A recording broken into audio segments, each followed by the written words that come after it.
মঞ্চে উপস্থিত সকলকে আমার প্রণাম জানিয়ে আমি স্নেহ ফাউন্ডেশন সম্পর্কে দু চারটি কথা বলছি।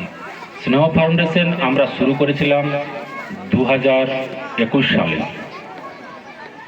একটি ক্লাসরুম দিয়ে 15 জন ছাত্র নিয়ে অঙ্কুর একাডেমি আর ইউনিট অফ স্নেহ ফাউন্ডেশন এটি শুরু হয়েছিল।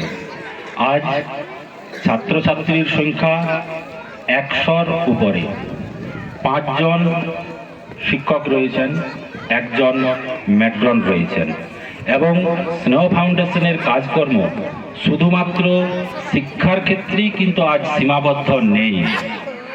প্রতি মাসে একজন ডাক্তারবাবু আসেন, বিনামূল্যে চিকিৎসা করা হয়, ওষুধ দেওয়া হয় এবং এটা কিন্তু প্রতি মাসে এটা হয়ে থাকে।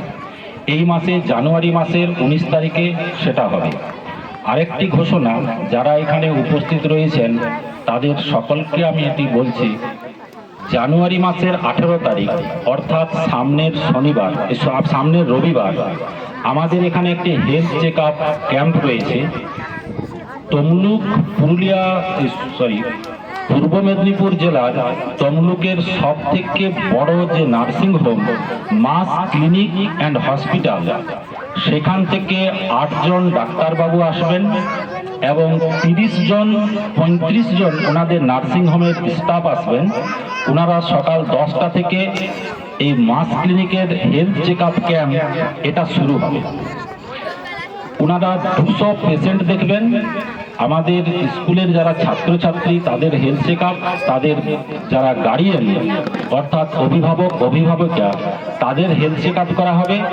বিনামূল্যে ওষুধ দেওয়া হবে, ECG, blood sugar, blood pressure সমস্ত কিছু পরীক্ষা নিরীক্ষা করা হবে সামনের রবিবার।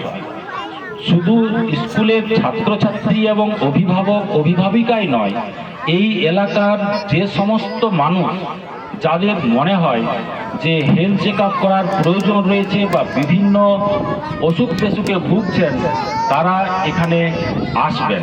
সকাল 10টা থেকে শুরু হবে এবং নামকরা ডাক্তার আসবেন, 8 জন ডাক্তারবাবু আসবেন।